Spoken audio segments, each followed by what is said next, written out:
কোনো এক দোকানি তার ছেলেকে দুনিয়ার সবচেয়ে জ্ঞানী লোকের কাছে পাঠায় সুখের উৎস বা গোপন রহস্য সম্পর্কে জানতে।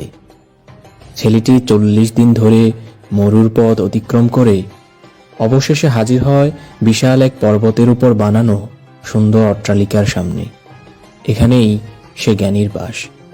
সে সেখানে গিয়ে শান্ত সমাহিত এক জ্ঞানগুরুর দেখা পাবে এমনটা আশা করে। কিন্তু সব দেখে তো সে আক্কেল গরুম।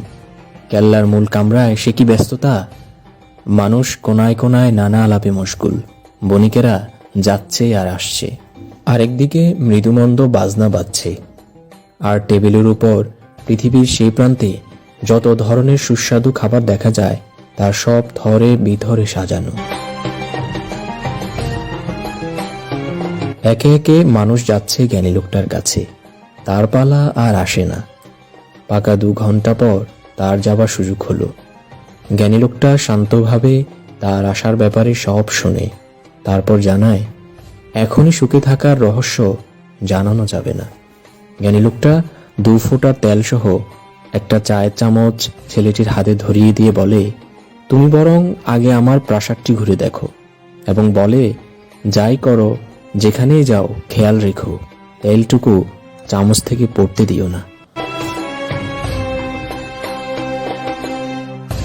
ছেলেটা প্রাসাদের নানা গলি গুচ্ছি ঘুরে বেড়ায়।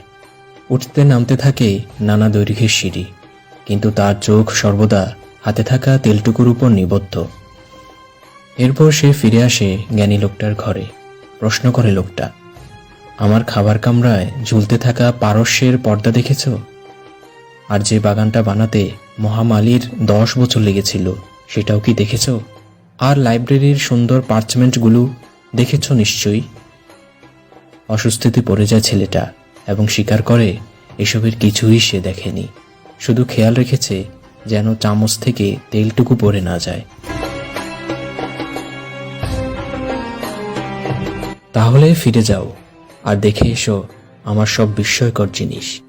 তুমি কারো বাড়ি সম্পর্কে না জেনে তাকে তো বিশ্বাস করতে পারো না। অতএব ছেলেটি আবার সে প্যালেস ঘুরতে বেরিয়ে পড়ে। এবার তার সবকিছুই দেখা হয়।